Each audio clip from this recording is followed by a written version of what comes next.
এই বাড়িতে কি কোনোদিনই ভালো খাবার রান্না হবে না? শোনো, হ্যাঁ বলো।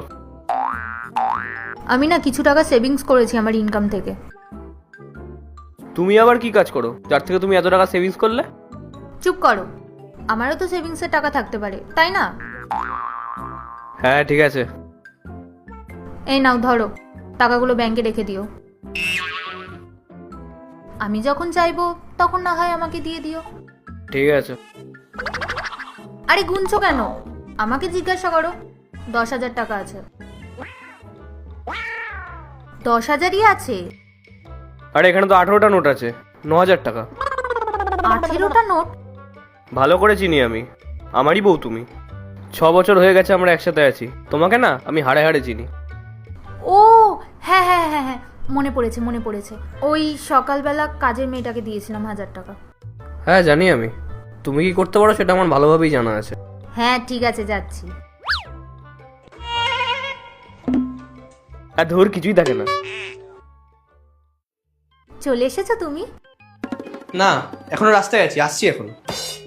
আচ্ছা শোনো না, আমাকে ওই 3,000 টাকা ট্রান্সফার করে দাও তো। কেন চাই 3,000 টাকা?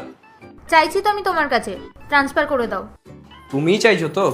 হ্যাঁ হ্যাঁ আমি চাইছি, তার নয় তো কি বাইরের লোক চাইছে নাকি? ঠিক আছে পাঠাচ্ছি। চলে গেছে দেখো। হ্যাঁ এসে গেছে, যাও খাবার রাখা আছে, খেয়ে নাও। অর্ডারটা করে নি। ম্যাডাম আপনার পার্সেল।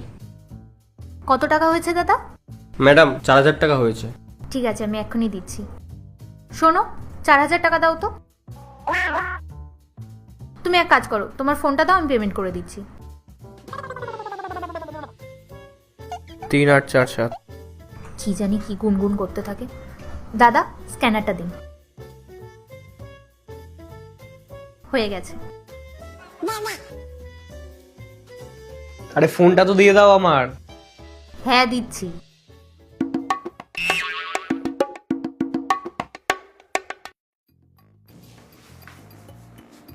শোনো, আমি অফিসে যাচ্ছি। অফিস যাওয়ার আগে আমাকে 5,000 টাকা দিয়ে যেও তো। 5,000 টাকা কিসের জন্য? কালকে তুমি 3,000 টাকা নিলে, তার আগের দিন 4,000 টাকা, হয়ে গেল 7,000 টাকা, আর তোমার বেঁচে থাকে 2,000 টাকা।